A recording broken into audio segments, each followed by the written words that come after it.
मुझे जब जब आपके बीच आने का मौका मिला है, आपका भरपूर प्यार, ये आपका अपनापन, ऐसा लगता है जैसे ईश्वर के आशीर्वाद मिल रहे हैं। आज भी इतनी बड़ी संख्या में आप यहां आए, दूर दूर से हमें आशीर्वाद देने आए, और वो भी उमंग, उत्साह और उत्सव के मूड में, रंग बेरंगी अपनी परंपरागत वेशभूषा में।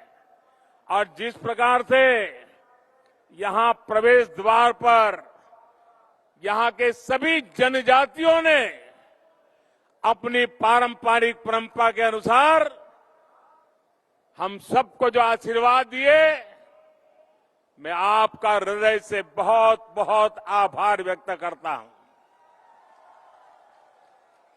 भाइयों और बहनों, ये सुखद संयोग है कि आज जब देश आजादी का अमृत महोत्सव मना रहा है, तब हम इस धरती के महान सपूत लचित बोरफुकान जी की 400वीं जन्म जयंती भी मना रहे हैं।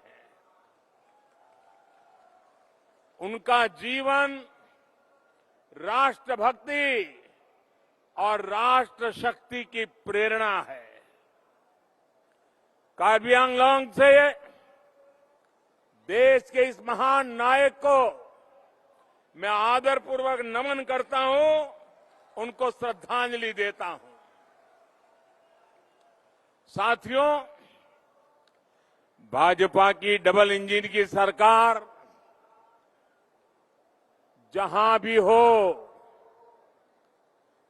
वहां सबका साथ, सबका विकास, सबका विश्वास और सबका प्रयास, इसी भावना से काम करते हैं। आज ये संकल्प कार्बी आंगलोंग की इस धरती पर फिर एक बार सशक्त हुआ है। असम की स्थायी शांति और तेज विकास के उसके लिए जो समझौता हुआ था, उसको आज जमीन पर उतारने का काम तेज गति से चल रहा है। उस समझौते के तहत 1000 करोड़ रुपए के अनेक प्रोजेक्ट का शिलान्यास आज यहां पर किया गया है।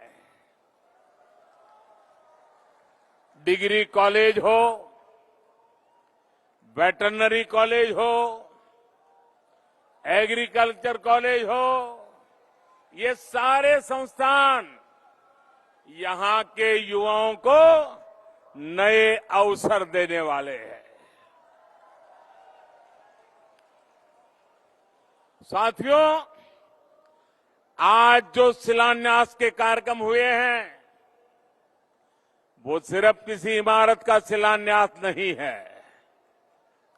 ये सिर्फ किसी कॉलेज का, किसी महाविद्यालय का, किसी इंस्टीट्यूशन का शिलान्यास नहीं है।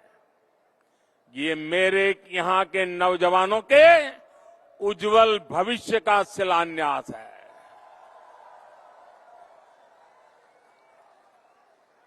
उच्च शिक्षा के लिए यहीं पर अब उचित व्यवस्था होने से गरीब से गरीब परिवार भी अपनी संतान को बेहतर शिक्षा दे पाएगा।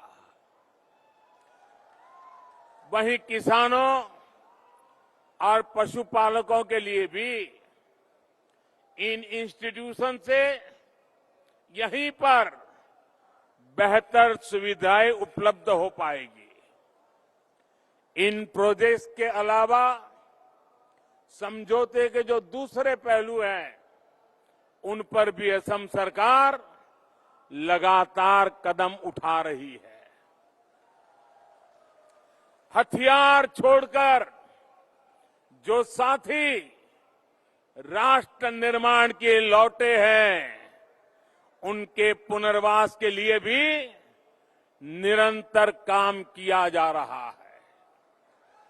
भाइयों और बहनों, आजादी के अमृत महोत्सव में देश ने जो संकल्प लिए हैं, उसमें से एक महत्वपूर्ण संकल्प है अमृत सरोवरों के निर्माण से जुड़ा हुआ। हर जिले में कम से कम 75,000 अमृत सरोवर के निर्माण का लक्ष्य, इतना बड़ा लक्ष्य लेकर के आज देश आगे बढ़ रहा है। कुछ दिन पहले ही जम्मू कश्मीर से मैंने इसकी शुरुआत की थी। मुझे खुशी है कि आज असम में भी 2600 से भी अधिक अमृत सरोवर बनाने का काम शुरू हो रहा है।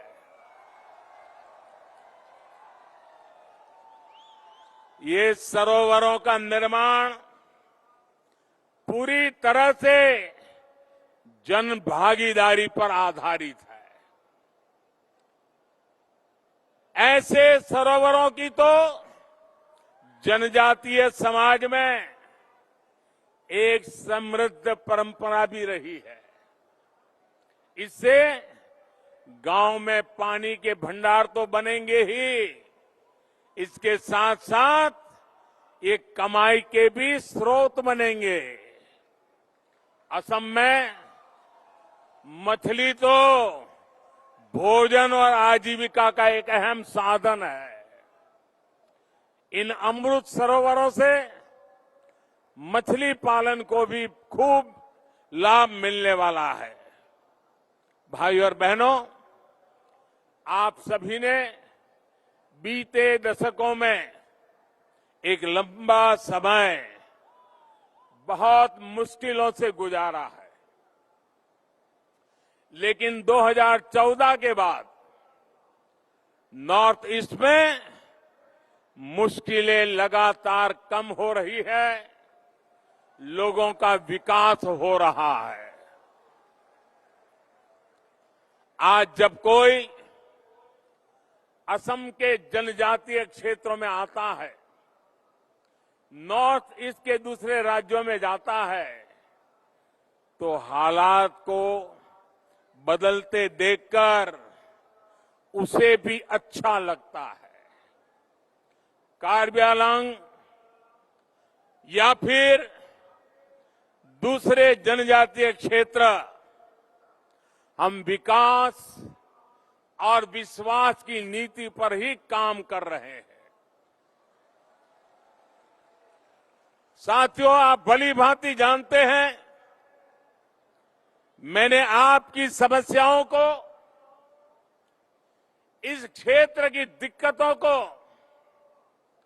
आप ही के परिवार के एक सदस्य के रूप में, आप ही के एक भाई की तरह, आप ही के एक बेटे की तरह मैंने हर मुसीबत को समझने की कोशिश की है।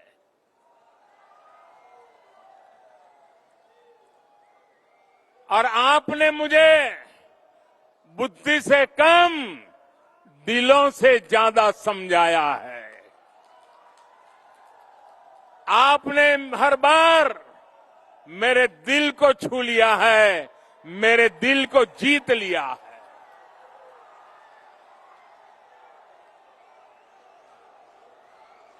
जब परिवार के सदस्य के रूप में हम सब एक परिवार की तरह समाधान खोजते हैं, तो उसमें एक संवेदनशीलता होती है,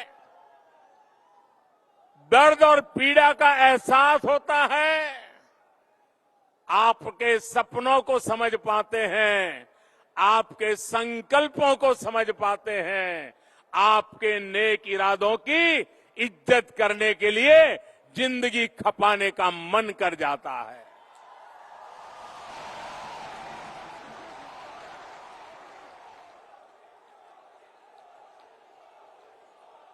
साथियों,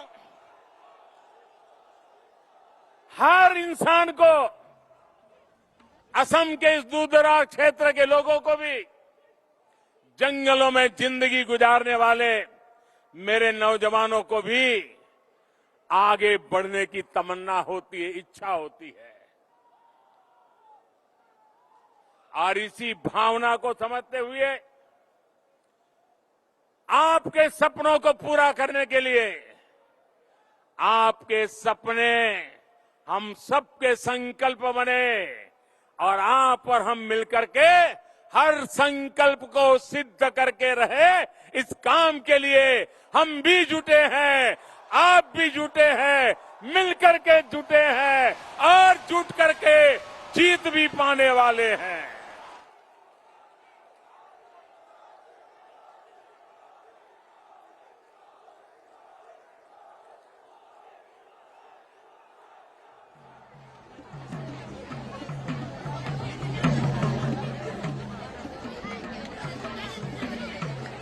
भाइयों और बहनों, आज पूरा देश ये देख रहा है कि बीते सालों में हिंसा, अराजकता और अविश्वास की दशकों पुरानी समस्याएं कैसे उसका समाधान किया जा रहा है, कैसे रास्ते खोजे जा रहे हैं।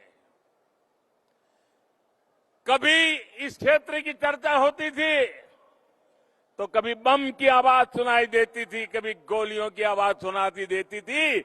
आज तालियां गूंज रही हैं, जयकारा हो रहा है।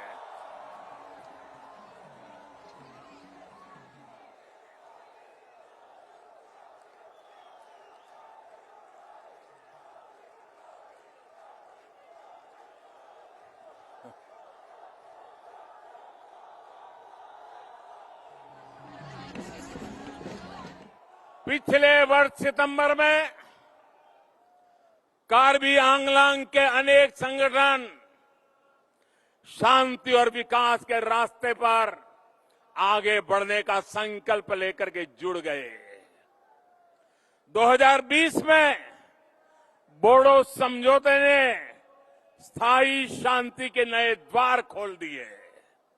असम के अलावा त्रिपुरा में भी एनएलएफटी ने शांति के पथ पर कदम बढ़ाए।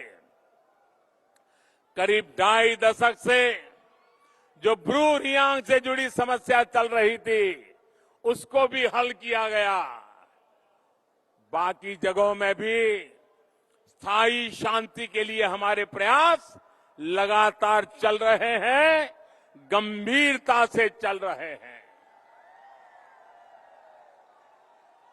साथियों, हिंसा से, अशांति से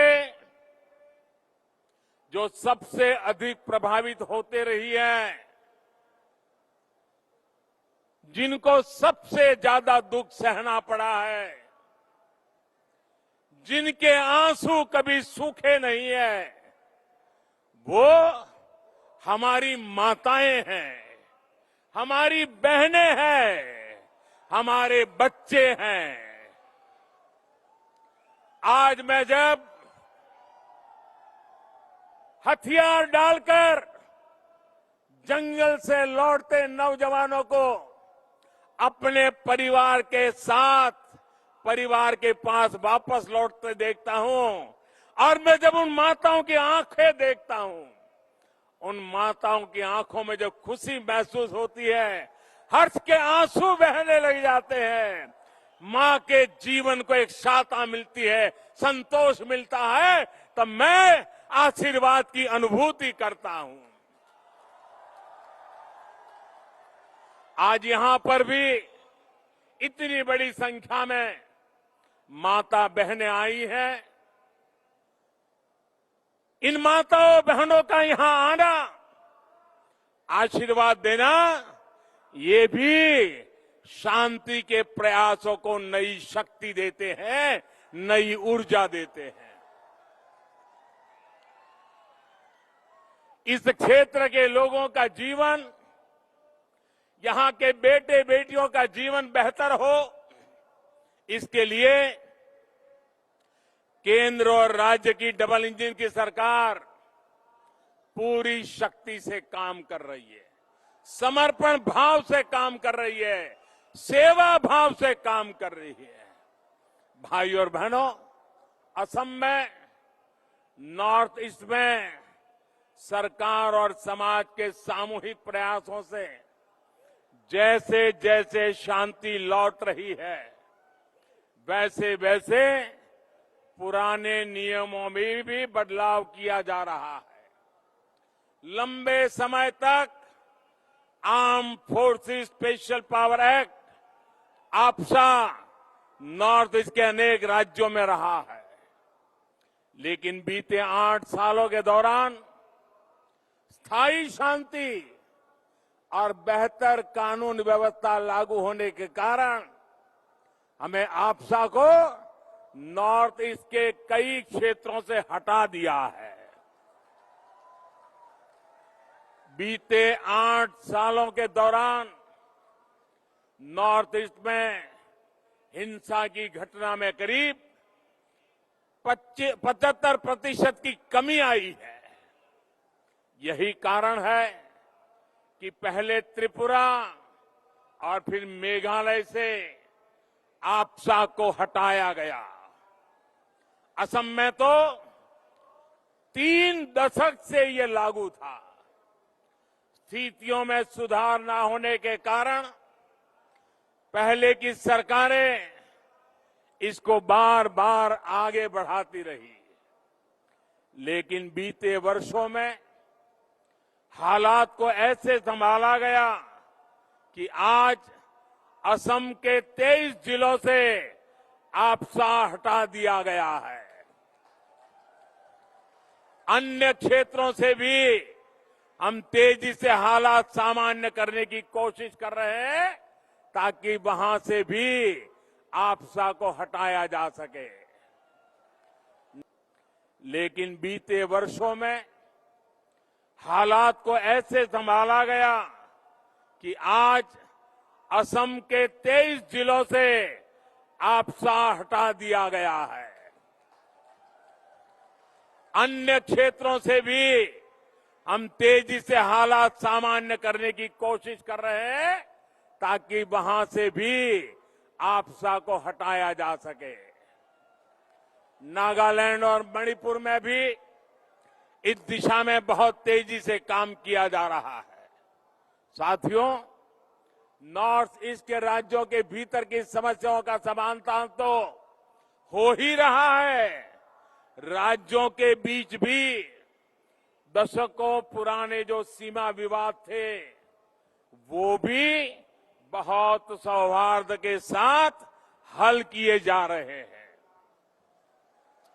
मैं हेमंता जी और नॉर्थ ईस्ट के दूसरे मुख्यमंत्रियों को भी आज विशेष बधाई दूंगा कि उनके प्रयासों से नॉर्थ ईस्ट अब देश की सशक्त आर्थिक इकाई बनने की ओर अग्रसर है। सबका साथ, सबका विकास की भावना के साथ आज सीमा से जुड़े मामलों का समाधान खोजा जा रहा है। असम और मेघालय के बीच बनी सहमति दूसरे मामलों को भी प्रोत्साहित करेगी। इससे इस पूरे क्षेत्र के विकास की आकांक्षाओं को बल मिलेगा।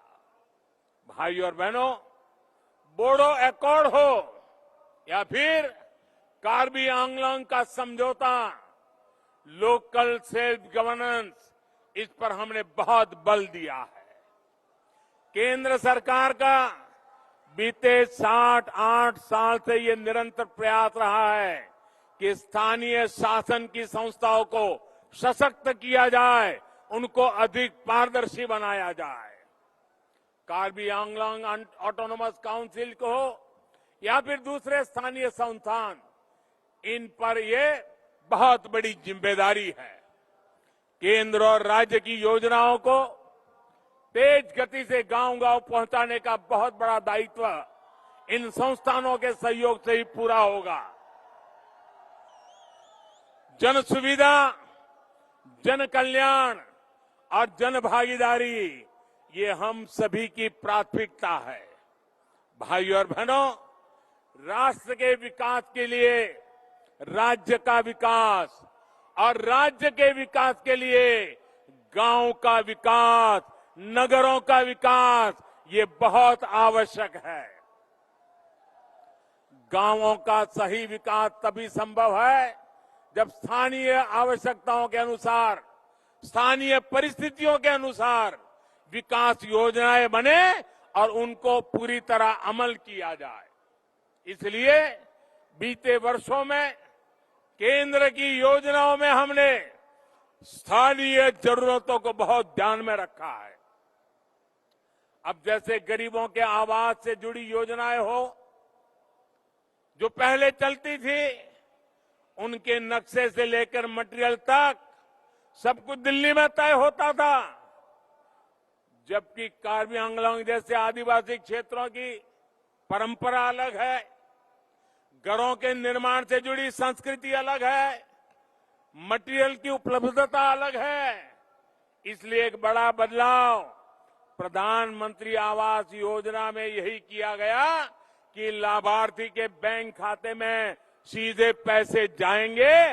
इसके बाद वो लाभार्थी अपनी पसंद के अनुसार, अपनी इच्छा के अनुसार वो खुद का घर बनाएगा और सीना तान कर को दुनिया को कहेगा कि मेरा घर है, मैंने बनाया है।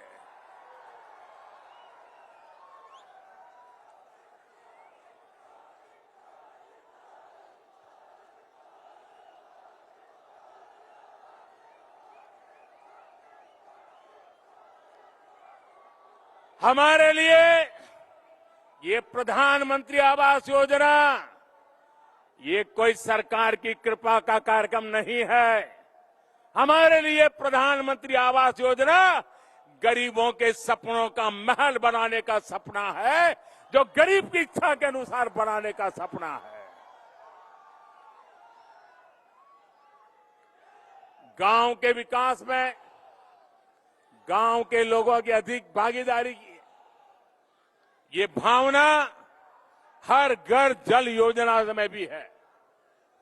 घर घर जो पाइप से पानी पहुंच रहा है, उसको गांव की पानी समितियां ही मैनेज करें, और उसमें भी समितियों में ज्यादातर माताएं बहनें हो, क्योंकि पानी का महत्व क्या होता है वो माताएं बहना जितनी समझती है ना, इतनी मर्दों को समझ नहीं आती है।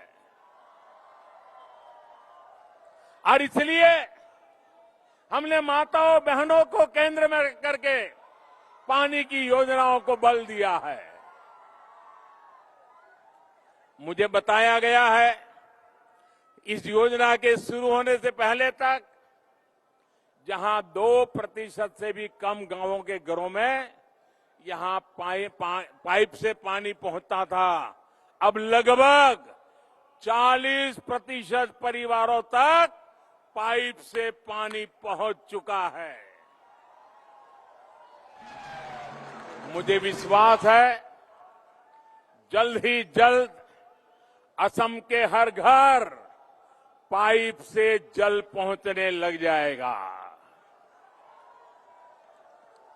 भाइयों और बहनों, जनजातीय समाज की संस्कृति, यहां की भाषा, यहां का खान पान, यहां की कला, यहां का हस्तशिल्प, ये सभी सिर्फ यहां की ही नहीं, ये मेरे हिंदुस्तान की धरोहर है।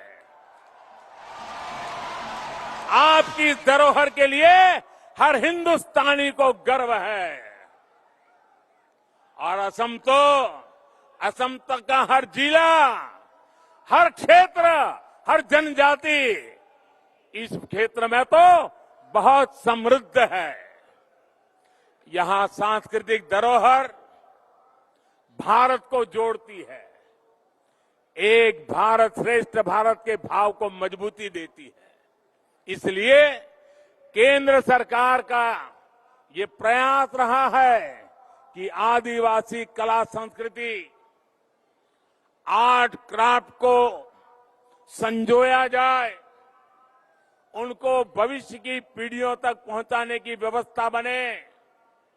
आज देश भर में जो आदिवासी म्यूजियम बनाए जा रहे हैं, आदिवासी स्वतंत्रता सेनानियों के नाम पर जो संग्रहालय विकसित किए जा रहे हैं, उसके पीछे की सोच भी यही है। केंद्र सरकार द्वारा ट्राइबल टैलेंट का जनजातीय समाज में जो लोकल उत्पाद है, उनको भी प्रोत्साहित किया जा रहा है। कार्बी आंगलांग सहित पूरे असम में हथकरघे से बने सूती कपड़े, बांस, लकड़ी और मेटल के बर्तनों, दूसरी कलाकृतियों की एक बहुत अद्भुत परिपाटी है। इन लोकल प्रोडक्ट्स के लिए वोकल होना बहुत आवश्यक है। ये प्रोडक्ट देश और दुनिया के बाजारों तक पहुंचे, हर घर तक पहुंचे, इसके लिए सरकार हर जरूरी प्लेटफॉर्म तैयार कर रही है। और दूर सुदूर जंगलों में रहने वाले मेरे भाई बहन, कला से जुड़े मेरे भाई बहन, हस्तशिल्प से जुड़े भाई बहन, मैं हर जगह पे जाकर के आपकी बात करता हूं। वोकल फॉर लोकल हर जगह पे बोलता रहता हूं, क्योंकि आप जो करते हैं उसे हिंदुस्तान के घरों में जगह मिले, दुनिया में उसका सम्मान बढ़े। साथियों, आजादी के इस अमृत काल में कार्बी आंगलांग भी शांति और विकास के नए भविष्य की तरफ बढ़ रहा है। अब यहां से हमें पीछे मुड़कर नहीं देखना है। आने वाले कुछ वर्षों में हमें मिलकर उस विकास की भरपाई करनी है जो बीते दशकों में ही नहीं कर पाए थे। असम के विकास के प्रयास में हम पूरी तरह से आपके साथ हैं। मैं फिर एक बार, इतनी बड़ी तादाद में आप आशीर्वाद देने आए हैं, मैं फिर एक बार विश्वास दिलाता हूं। मैंने पहले भी कहा था, आपका ये जो प्यार है ना, इस प्यार को मैं ब्याज समेत लौटाऊंगा, विकास करके लौटाऊंगा। मेरी आपको बहुत शुभकामना है। कार्डम, धन्यवाद। भारत माता की, भारत माता की, भारत माता की। बहुत बहुत धन्यवाद। कार्डम।